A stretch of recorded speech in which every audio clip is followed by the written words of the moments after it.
Olá, eu quero convidá-lo para um tempo de reflexão sobre a saúde emocional do pastor. E para isso eu quero ler 2 Timóteo, capítulo 4, versos 7 e 8. Combati o bom combate, completei a carreira e guardei a fé. Já agora a coroa da justiça me está guardada, a qual o Senhor, reto juiz, me dará naquele dia, e não somente a mim, mas também a todos quanto amam a sua vinda. Pode parecer que um pouco estranho iniciar com esse texto, mas o objetivo é mostrar que mais importante do que como se inicia um ministério é como se encerra um ministério. Muitos pastores iniciam a todo vapor, com entusiasmo, planos, sonhos, mas derrapam na primeira curva.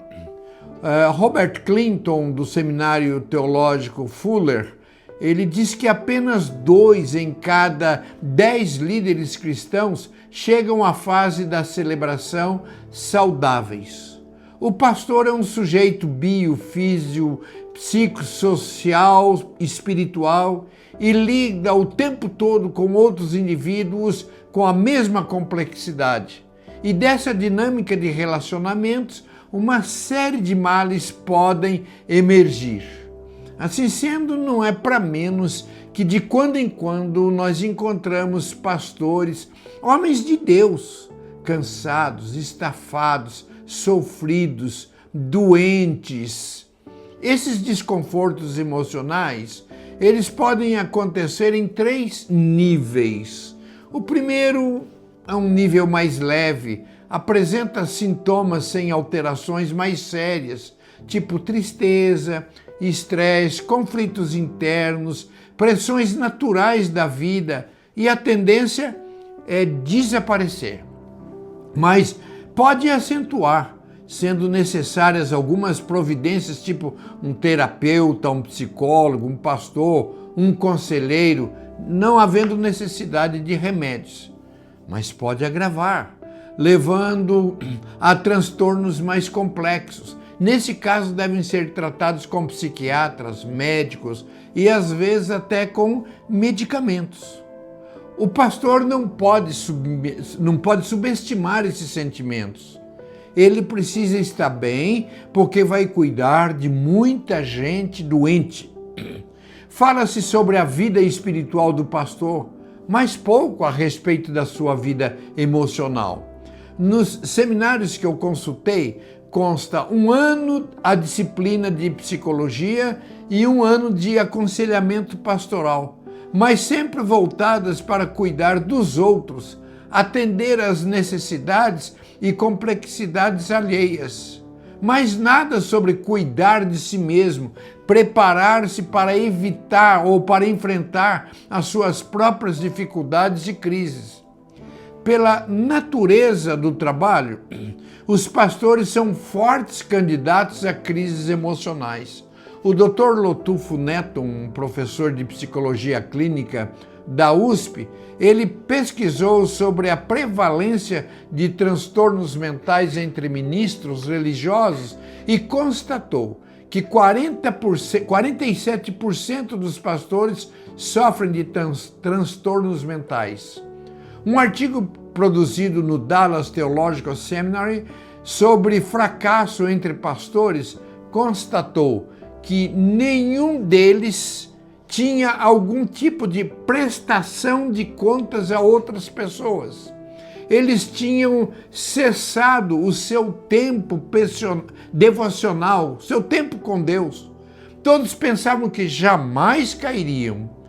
Uma pesquisa da Lifeway Research apresenta alguns problemas que provocam na vida de pastores e que podem adoecê-los.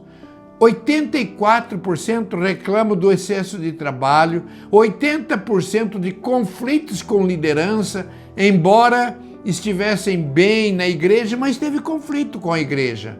48% disseram que as exigências do ministério eram maiores do que eles conseguiam lidar.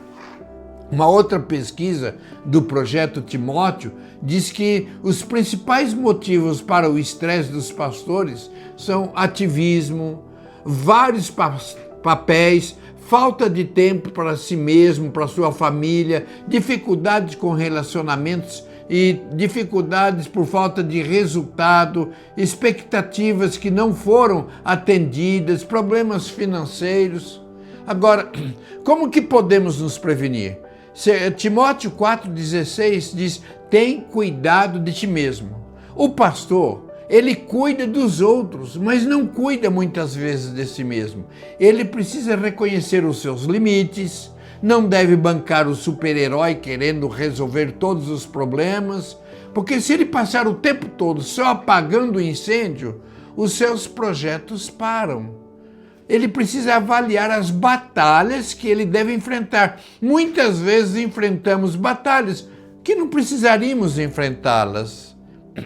Ele deve cuidar da sua alma, aprender a lidar com os problemas da vulnerabilidade que lhe causam estresse. Não deve acumular emoções negativas. O pastor, ele não deve entrar em competições, fazendo comparação com outras igrejas, outros pastores, outros ministérios. Ele não deve lutar sozinho, deve buscar apoio, compartilhar os seus fardos, cultivar amigos. Parece simples, mas a maioria dos pastores são solitários. Muitos problemas seriam evitados se houvesse alguém com quem ele pudesse compartilhar.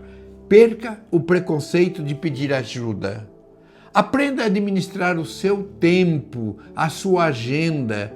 Dedique tempo para descanso. Não é pecado descansar. Se ele não parar por bem, ele vai parar por mal. Cultive tempo de qualidade com a sua família, sua esposa, os seus filhos. Há momentos em que precisa sair do foco. Precisa cultivar a sua vida devocional, o seu a sós com Deus. Eu quero encerrar comentando sobre 3 personagens bíblicas que enfrentaram problemas emocionais e como eles agiram. O primeiro deles é Jeremias. Jeremias é conhecido como o profeta chorão. Ele falou abertamente sobre os seus sentimentos, chegou a ter dúvida do seu chamado, ele sentia-se despreparado para o ministério e Deus lhe disse: cara, não é isso, o cara é por minha conta, não diga isso, eu estou contigo.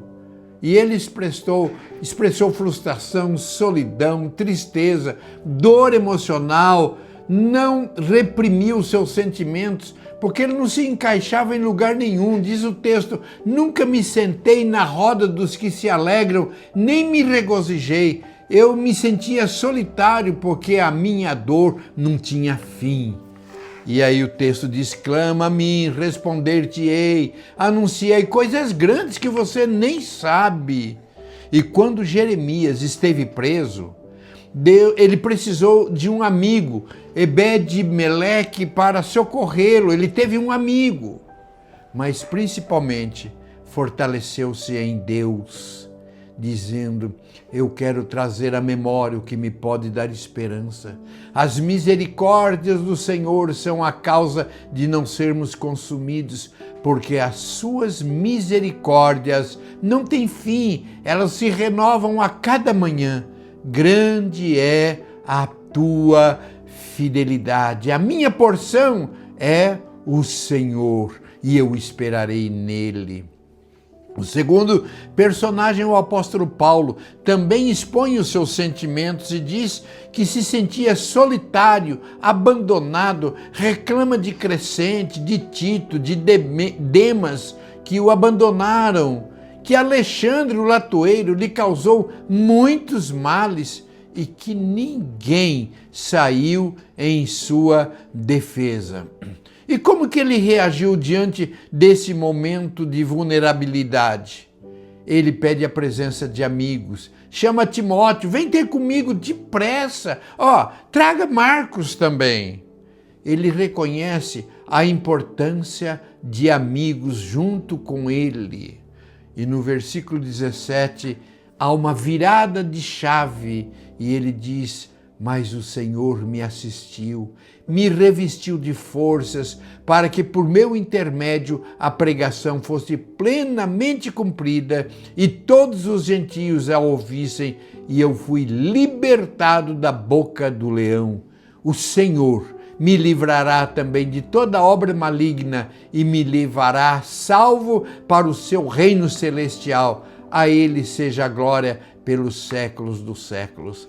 Ele demonstra confiança e fé em Deus, apesar de tudo que ele estava passando. O terceiro exemplo é o maior de todos. Jesus, no Getsêmani, ele expressou os seus sentimentos. A minha alma está profundamente triste, numa tristeza mortal. E ele não se isolou. Ele chamou seus amigos Pedro e os 2 filhos de Zebedeu para estarem com ele. Fiquem aqui, vigiem comigo. E em seguida ele disse: eu vou ali orar. Prostrou-se sobre o seu rosto e orou. A conclusão desses 3 exemplos mencionados: primeiro, eles foram sinceros, abriram o coração. Depois eles buscaram companhia, amigos, não ficaram sozinhos.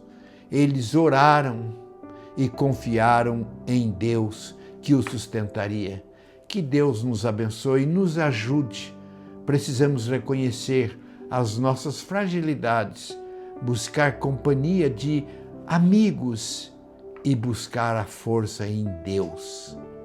Que Deus assim nos abençoe para que cumpramos o nosso ministério saudáveis, em nome de Jesus. Amém.